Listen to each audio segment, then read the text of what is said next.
Hello friends, SK teaching में आप लोग का स्वागत है। आज से हम विज्ञान स्टार्ट कर रहे हैं जो कि क्लास 9th का है। आप लोग जो है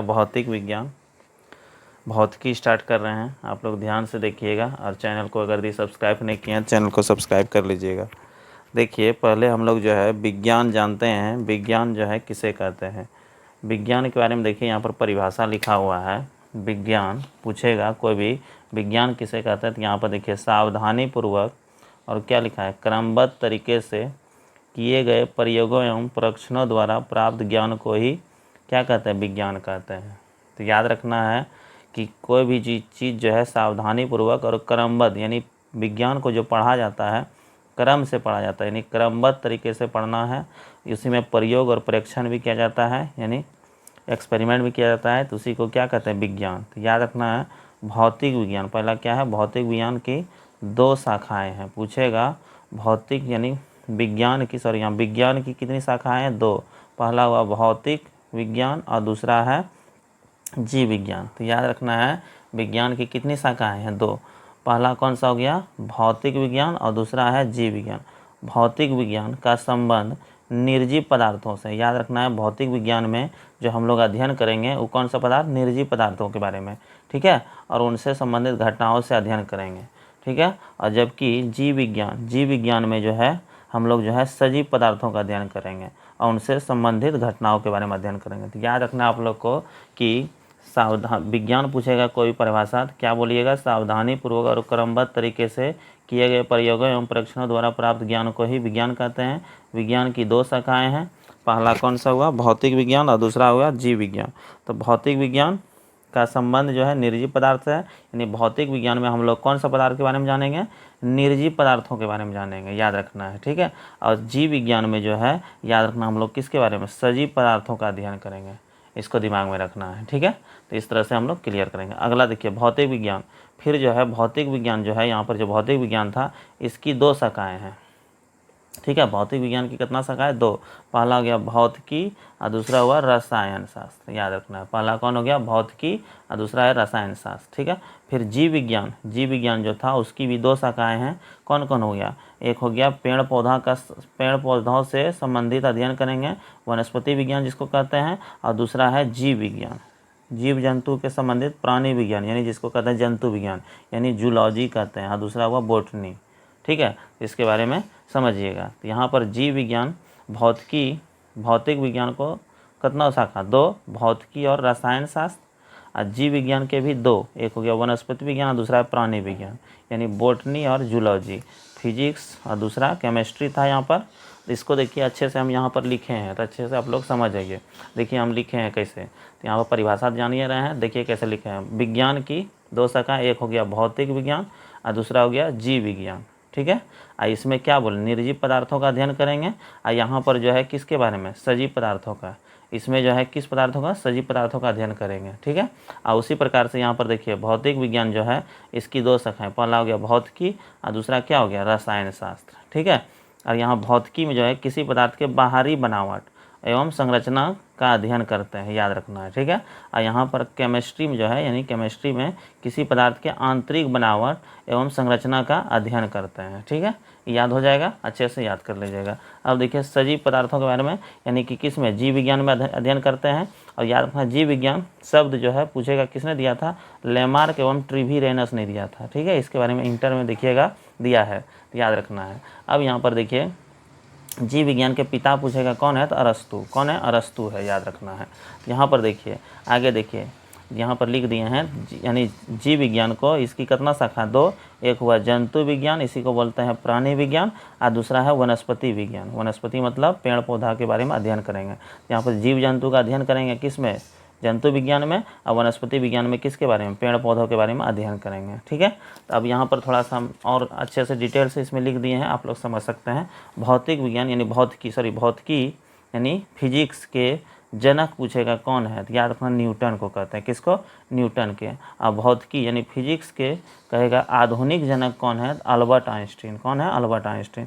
उसी तरह रसायन शास्त्र यानी केमिस्ट्री के जनक लेवोजियर कहते हैं, या फिर इसी को बोलते हैं लेवाइजर कहते हैं। और जंतु विज्ञान, सॉरी इसी को बोलते हैं जंतु विज्ञान यानी जूलॉजी के जनक याद रखना अरस्तु को कहते हैं। किसको कहते हैं? अरस्तु को। अब वनस्पति विज्ञान यानी पेड़ पौधा का यानी इसके बारे में जानते हैं, यानी बोटनी के जनक कौन है? थियोफ्रेस्टस। तो यहाँ तक आप लोग क्लियर कर ले होंगे, इसको अच्छे से देखिएगा। अब देखिए यहाँ पर बुक में आगे देखिए, यहाँ पर आगे देखिए बुक में क्या लिखा है। किसी वैज्ञानिक के काम करने के तरीके अर्थात वैज्ञानिक विधि के 5 मुख्य घटनाएं हैं। कितना अंग है? 5। किसी वैज्ञानिक के काम करने के तरीके वैज्ञानिक विधि कितना है? 5। पहला है घटनाओं का सावधानीपूर्वक किया गया परीक्षण, ऑब्जर्वेशन पहला हुआ, ठीक है। और दूसरा है संभावित कारणों का अनुमान लगाना। तीसरा हुआ परीक्षणों और प्रयोगों द्वारा उन कारणों की जांच करना।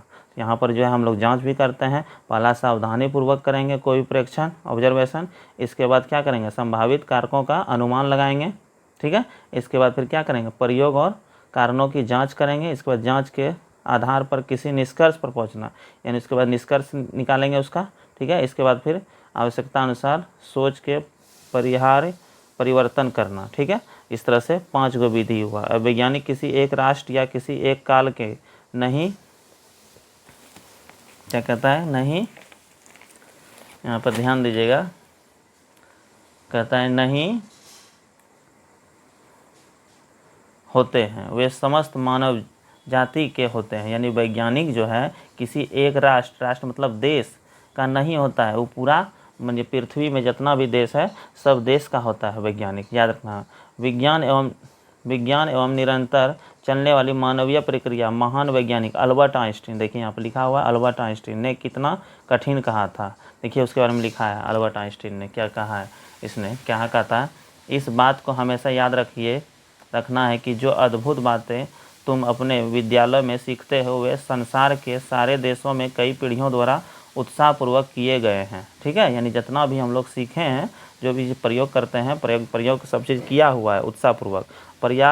प्रयास और अनवरत परिश्रम का ही फल है। यह सब कुछ तुम्हारे हाथों में विरासत के रूप में दिया गया है। इसे स्वीकार करो, इसे मान दो, इसमें वृद्धि करो और एक दिन इसे तुम भी अपनी अगली पीढ़ी को निष्ठापूर्वक सौंप जाओ। यानी कि विज्ञान के बारे में बताया है कौन? अल्बर्ट आइंस्टीन ने। अब देखिए मापन के बारे में पढ़ेंगे। कौन इसके बारे में? मापन, यानी इसको कहते हैं मेजरमेंट, इंग्लिश में क्या बोलते हैं? मेजरमेंट पर आधारित। किसी भी राशि की माप के लिए कुछ मानक मापों की आवश्यकता होती है। उसी मानक मापों को क्या कहते हैं? मात्रक कहते हैं। किसी भी राशि को मापने के लिए हमको जो राशि की आवश्यकता होती है उसी को क्या कहते हैं? मात्रक कहते हैं, यानी यूनिट। यानी कोई भी राशि, यानी कोई भी चीज़ हम लोग मापते हैं तो उसके लिए हमको राशि की आवश्यकता होगी, यानी उसी को क्या कहते हैं? मात्रक, यानी यूनिट कहते हैं। किसी राशि का परिमाण उसके मात्रक के तुलना करते ज्ञात किया जाता है। उदाहरण के लिए जब हम यह कहते हैं कि किसी टेबल की लंबाई 2 मीटर है तो उसका अर्थ यह है कि 2 मीटर स्केल को एक सीधे सिरे से सिरा जोड़ कर रखने पर वे टेबल की लंबाई तुल्य होते हैं, ठीक है। टेबल की लंबाई का परिमाण 2 मीटर, यानी 2 और गुना 1 मीटर, ठीक है। यहाँ पर इसी प्रकार किसी राशि के याद रखना है, किसी राशि के परिमाण के पूर्ण विवरण के लिए निम्नलिखित 2 बातें याद रखना है। पहला हुआ मात्रक और दूसरा संख्यात्मक मान, ठीक है। याद रखना है कोई भी राशि को लिखने के लिए हम लोगों को 2 चीज़ों की आवश्यकता होती है। इंपॉर्टेंट बात है, इसको अच्छे से याद रखना है। किसी भी राशि को व्यक्त करने के लिए हमको कितनी चीज़ों की आवश्यकता होती है? 2 चीज़ें। पहला हुआ मात्रक और दूसरा हुआ संख्या, ठीक है। तो उसको याद रखना आप लोग को। अगला है भौतिक राशि। अगला किसके बारे में पढ़ेंगे? भौतिक राशि, बहुत इंपॉर्टेंट है। भौतिक राशि यानी भौतिकी, फिजिक्स के नियमों को जिन पदों में व्यक्त किया जाता है उसे भौतिक राशि कहते हैं। जैसे लंबाई, द्रव्यमान, समय, बल, ऊर्जा, वेग, ये भौतिक राशि है। देखिए इसको अभी आप लोग को नहीं समझ में आएगा। देखिए हम यहाँ पर अच्छे से लिखे हैं उसको, ठीक है। आप लोग अच्छे से इसको देखिएगा, समझ में आ जाएगा बढ़िया से। देखिए क्या लिखे हैं यहाँ पर भौतिक राशि के बारे में। भौतिक राशि जिस राशि को मापा जा सके उसे भौतिक राशि, इसको अच्छे से सरल भाषा में लिखे हैं उसी चीज़ को। यहाँ पर क्या कहता है? जिस राशि को भौतिक राशि किसको कहेंगे? जिस राशि को मापा जा सके उसे भौतिक राशि कहते हैं। किसी भी भौतिक राशि को लिखने के लिए 2 चीज़ों की आवश्यकता पड़ती है, यानी ज़रूरत पड़ती है। पहला हुआ मान और दूसरा मान के साथ मात्रक। इंपॉर्टेंट है, याद रखना है। किसी भी राशि को लिखने के लिए हमको 2 चीज़ों की आवश्यकता हुआ, पहला मान और दूसरा मान के साथ कौन चीज़? मात्रक चाहिए। जैसे कि भौतिक राशि 2 प्रकार के होते हैं, याद रखना। भौतिक राशि कितना प्रकार के? 2 प्रकार के होते हैं। पहला हुआ आधारी राशि और दूसरा हुआ व्युत्पन्न राशि। पहला कौन हुआ? आधारी राशि और दूसरा हुआ व्युत्पन्न राशि। देखिए यहाँ पर बुक में भी लिखा हुआ है आपका, देखिए यहाँ पर लिखा भौतिक राशि दो प्रकार के, एक हुआ आधारी राशि, दूसरा हुआ व्युत्पन्न राशि। आधारी राशि किसे कहेंगे? देखिए यहाँ पर लिखा हुआ है, वे क्या लिखा हुआ है? आधारी राशि वे हैं जो स्वतंत्र मानी जाती है। जो स्वतंत्र होती है उसे क्या कहते हैं? आधारी राशि। जैसे लंबाई, द्रव्यमान, समय वास्तव में आधारी राशि है। ठीक है। व्युत्पन्न राशि वे हैं जो आधारी राशि के पदों में व्यक्त किए जाते हैं, उसे क्या कहते हैं? व्युत्पन्न राशि। इसका परिभाषा आप लोग लिख सकते हैं। आधारी राशि की परिभाषा यहाँ से यहाँ तक हो गया। वे हैं जो स्वतंत्र मानी जाती है, उसे आधारी राशि कहते हैं। जैसे लंबाई, द्रव्यमान, समय इत्यादि, याद रखना। अब व्युत्पन्न राशि, इसका परिभाषा आप लोग लिखिएगा कि जो आधारी राशि के पदों में व्यक्त की जाती है उसे क्या कहते हैं? उसे क्या कहते हैं? व्युत्पन्न राशि कहते हैं, आधारी राशि। अब यहाँ पर थोड़ा सा आधारी राशि के बारे में और डिटेल से देख लीजिए आप लोग। हम जो है अच्छे से लिख के लाए हैं, ठीक है। अच्छे से आप लोग देख लीजिए, अच्छे से समझ में आएगा बहुत। भौतिक राशि जो है इसमें बताए हुए मान और मात्रक चाहिए, ठीक है। जैसे कि लंबाई, ये भौतिक राशि हुआ, द्रव्यमान और समय, ठीक है। तो यहाँ पर देखिए लंबाई, जैसे कि बोलेंगे मान में 5.5 क्या है? फीट। मात्रक क्या है? फीट। यहाँ पर एक तरह से मान हुआ, दूसरा क्या हुआ? मात्रक। द्रव्यमान जैसे 40 kg, या मान लीजिए कहीं पर आप दुकान गए, बोलिएगा 40 दीजिए, 40 वो क्या देगा आपको? कुछ देगा? जब तक उसके साथ मात्रक नहीं बोलिएगा तो क्या देगा वो? तो बोलिएगा 40 kg दीजिए, चीनी दीजिए, तो यहाँ पर आपको देगा। तो उसी तरह से याद रखना है, कोई भी चीज़ जो है लिखने के लिए या बोलने के लिए आपको मान के साथ किसकी आवश्यकता होगी? मात्रक की भी आवश्यकता होगी, ठीक है। अच्छे से समझिएगा। जैसे समय, जैसे बोलेंगे 4 बज, 4 क्या बजा? 4 घंटा, या कुछ यहाँ पर मात्रक बोलिएगा तभी है ना समझेगा आदमी। यहाँ पर 4 घंटा, ठीक है यार, 4 सेकेंड, 4 मिनट, इस तरह से मात्रक भी आपको बोलना होगा। कोई भी राशि को लिखने के लिए हमको दो चीज़ों की आवश्यकता पड़ी, कौन कौन? मान और मान के साथ मात्रक, याद रखना है। भौतिक राशि कितना प्रकार के? 2 प्रकार के हुए। इसको आप लोग लिख सकते हैं अच्छे से, ठीक है। अच्छे से इस तरह से जो है, इस तरह से रोक के थोड़ा सा लिख सकते हैं आप लोग, ठीक है।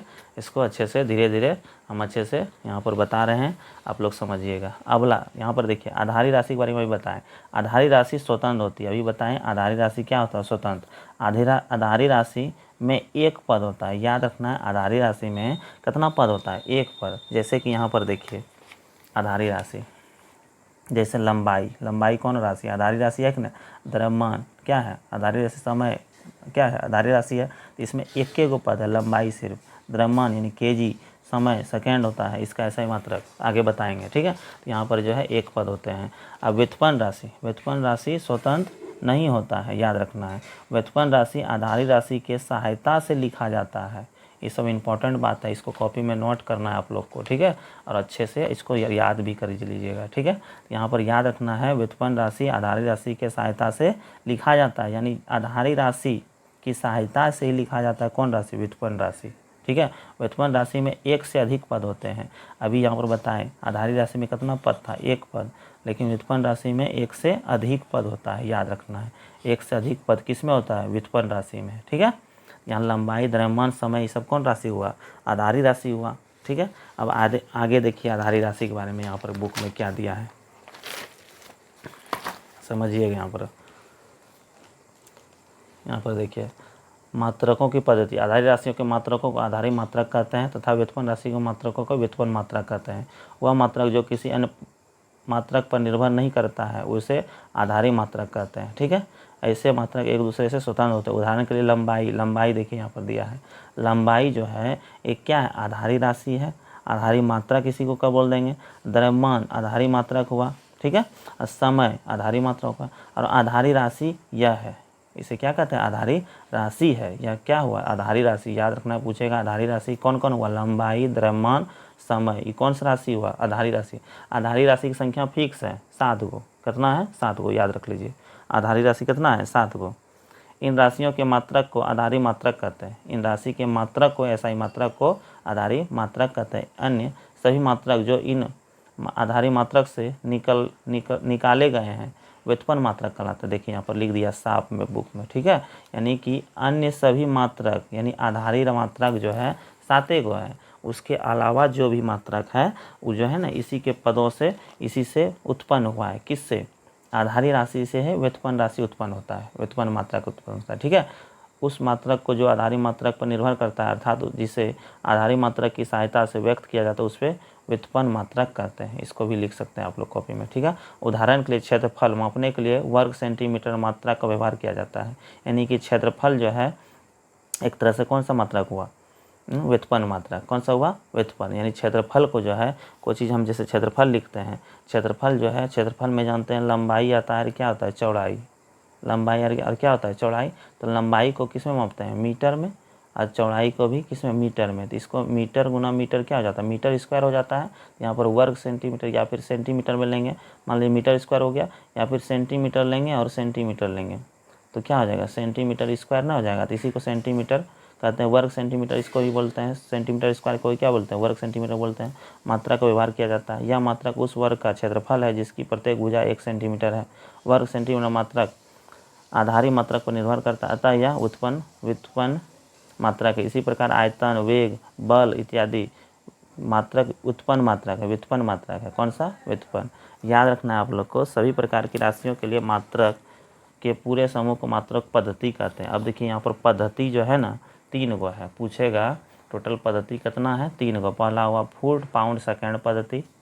ठीक है, मात्रक की पद्धति कितना है, 3। पहला कौन हुआ, फुट पाउंड सेकेंड पद्धति। इस पद्धति को संक्षेप में एफपीएस पद्धति भी कहते हैं, याद रखना है। एफपीएस पद्धति याद रखना है, इसे कहते हैं। इस पद्धति की लंबाई का मात्रक फुट होता है, लंबाई किस में होते हैं, फुट में। द्रव्यमान का मात्रक पाउंड होता है और समय का मात्रक सेकेंड होता है। इस पद्धति को ब्रिटिश पद्धति भी कहते हैं, याद रखना है। इस पद्धति को कौन पद्धति कहते हैं, ब्रिटिश पद्धति। किसको, फुट पाउंड सेकेंड पद्धति को पूछेगा तो कौन सा पद्धति कहते हैं, तो याद रखना आप लोग को, कौन सा पद्धति कहते हैं, ब्रिटिश पद्धति कहते हैं। ठीक है, दूसरा है सेकेंड सीजीएस पद्धति, सेंटीमीटर और ग्राम और सेकेंड, सीजीएस पद्धति जिसको कहते हैं। ठीक है, इस पद्धति को संक्षेप में सीजीएस पद्धति कहते हैं। इस पद्धति की लंबाई का मात्रक सेंटीमीटर होता है, द्रव्यमान का क्या हुआ, दूसरा जी का क्या हुआ, ग्राम यानी द्रव्यमान, और मात्रक और तथा समय का मात्रक सेकेंड होता है। समय का मात्रक क्या हुआ, द्रव्यमान का ऐसा ही मात्रक ग्राम हुआ, और यहाँ पर समय का क्या हुआ, सेकेंड होता है। इस पद्धति को मीट्री पद्धति, इस पद्धति कौन पद्धति, मीट्री पद्धति कहते हैं, याद रखना है। ठीक है, अगला है तीसरा नंबर कौन सा, एमकेएस पद्धति, यानी किलोमीटर मीटर किलोग्राम सेकेंड पद्धति। इस पद्धति को संक्षेप में एमकेएस पद्धति कहते हैं। इसके लंबाई का मात्रक मीटर, द्रव्यमान का मात्रक किलोग्राम, याद रखना, लंबाई का मात्रक मीटर, द्रव्यमान का मात्रक किलोग्राम तथा समय का मात्रक सेकेंड होता है। देखिए इसको हम अच्छे से यहाँ पर जो है इसको भी याद रख सकते हैं आप लोग, और यहाँ पर हम नोट्स में भी लिखे हैं अच्छे से। देखिए यहाँ पर आप लोग समझ सकते हैं। देखिए मात्रक 3 प्रकार का होता है, एक तरह से पहला हुआ एफपीएस, सीजीएस और तीसरा एमकेएस। ठीक है, यहाँ पर जो है अच्छे देखिए, पहला एफपीएस को बोलते हैं, कहेगा एफपीएस में लंबाई को किस में मापते हैं, फुट में। एफपीएस में पूछेगा द्रव्यमान को किस में मापते हैं, पाउंड में। एफपीएस में समय को किस में मापते हैं, सेकेंड में। इसको याद रखना है। ठीक है, एफपीएस पद्धति में याद रखना, लंबाई को फुट में मापा जाता है, अब द्रव्यमान को पाउंड में और समय को सेकंड में मापा जाता है। इसी को ब्रिटिश पद्धति भी कहते हैं। अभी यहाँ पर बताए थे कौन सा पद्धति, ब्रिटिश पद्धति कहते हैं। ठीक है, इसके बाद फिर अगला देखिए, यहाँ पर अगला तीसरा नंबर क्या है, यहाँ पर सीजीएस, यानी कि सीजीएस पद्धति में लंबाई को सेंटीमीटर में मापते हैं, द्रव्यमान को ग्राम में मापते हैं, समय को सेकंड में मापते हैं। और अगला कौन सा पद्धति है, एमकेएस पद्धति। अगला कौन है, एमकेएस पद्धति, यानी कि लंबाई को मीटर में मापते हैं, और यहाँ पर द्रव्यमान को किस में मापते हैं, केजी में, और समय को सेकंड में मापते हैं। इस तरह से याद रख सकते हैं आप लोग। ठीक है, इस तरह से। अब आगे देखिए, यहाँ पर आगे जो है अच्छे से समझिएगा। यहाँ पर आगे देखिए किताब में क्या लिखा हुआ है। मात्रक की अंतर्राष्ट्रीय पद्धति अक्टूबर 1960 में पेरिस के निकट सेवरे नामक स्थान पर संपन्न 11वीं तौल एवं माप के महासम्मेलन हुआ था। याद रखना, 1960 में जो है ना, पेरिस में, फ्रांस की राजधानी कहाँ है, पेरिस में बैठक हुआ था माप तौल के संबंध में। लंबी इसमें जो है क्या हुआ, इसमें जो है मात्राओं की नई अंतर्राष्ट्रीय पद्धति को चुना गया, जिसमें कि 6 आधारी मात्राओं को परिभाषित किया। टोटल जो है इंटरनेशनल सिस्टम ऑफ यूनिट जो है ऐसा ही मात्रक जो है कितना 6 आधारी मात्रक को परिभाषित किया 1970 में सब 12वीं तौल में, एवं महासम्मेलन फिर हुआ में 7वीं आधारी मात्रक को मोल जोड़ा गया, यानी टोटल जो है ना 7 को मात्रक को रखा गया। इस पद्धति को उसके फ्रांसीसी नामकरण के कारण संक्षेप में एसआई पद के नाम से जाना जाता है, याद रखना है। अगला, इस पद्धति को ज्यामिति के 2 राशि समतल कोण और दूसरा घन कोण जो भौतिक राशि नहीं है वे मात्रक को भी संपूरक मात्रक के रूप में परिभाषित किया गया है। ठीक है, तो यहाँ पर देखिए, अब यहाँ पर अच्छे से देखिए इसको, आधारी राशि और उनके एसआई मात्रक। आधारी राशि पूछेगा कितना है टोटल, तो याद रखना 7 को। अभी बताएं आधारी राशि कितना है, 7 को। लंबाई का एसआई मात्रक मीटर, संकेत हुआ एम। द्रव्यमान का एसआई मात्रक किलोग्राम केजी। समय का सेकेंड, इसका सेकेंड, और यहाँ पर संकेत में एस। विद्युत धारा एम्पियर, यहाँ पर याद रखना। ताप का केल्विन, और ज्योति तीव्रता कैंडेला, और पदार्थ का परिमाण मोल होता है। ठीक है, इस तरह से आधारी राशि की संख्या कितना हुआ, 7। याद रखना है आप लोग को, आधारी मात्रा कितना हुआ, 7 को, इसको याद रखना है। जैसे कि यहाँ पर जो है हम दे दिए हैं, यहाँ पर लिखे हैं, इस तरह से आप लोग याद, आधारी राशि की संख्या 7 है, यहाँ पर लिख दिए हैं। आधारी राशि यहाँ पर जो है लंबाई का एसआई मात्रक मीटर, संकेत में एम। द्रव्यमान का किलोग्राम, इसका क्या हुआ केजी। समय का सेकेंड, इसका संकेत हुआ एस। विद्युत धारा एम्पियर। ए तापमान या ताप बोलिए केल्विन होता है इसका एसआई मात्रक, और इसका क्या बोलते हैं संकेत के। ज्योति तीव्रता कैंडेला, अब पदार्थ का परिमाण मोल होता है। ठीक है, एम मोल, इसको याद रखना है। ठीक है, इस तरह से हम लोग जो है अब यहाँ पर मात्रक के बारे में जान गए हैं। अगला जो है 2 गो मात्रक और बच गया है, आप लोग अच्छे से देखिए इसको भी। जैसे कि यहाँ पर संपूरक, यहाँ पर देखिए संपूरक राशि और उनके एसआई मात्रक। संपूरक राशि पूछेगा क्या गो है, 2 गो। संपूरक राशि कितना है, 2। एक समतल कोण, दूसरा है घन कोण। समतल कोण और घन कोण। समतल कोण का एसआई मात्रक रेडियन होता है, और घन कोण का स्टेरेडियन। घन कोण का स्टेरेडियन। समतल कोण रेडियन, घन कोण स्टेरेडियन। इसका संकेत RAD, इसका SR होता है, इसको याद रखना है। ठीक है, इस तरह से जो है आज हम लोग जो है इतना, आज इस वीडियो में इतना ही रहने देते हैं। मिलते हैं नेक्स्ट वीडियो में। अगर दी आप लोग अच्छे से इसको वीडियो को देखिएगा और चैनल को सब्सक्राइब नहीं है, चैनल को सब्सक्राइब कर लीजिएगा। जय हिंद।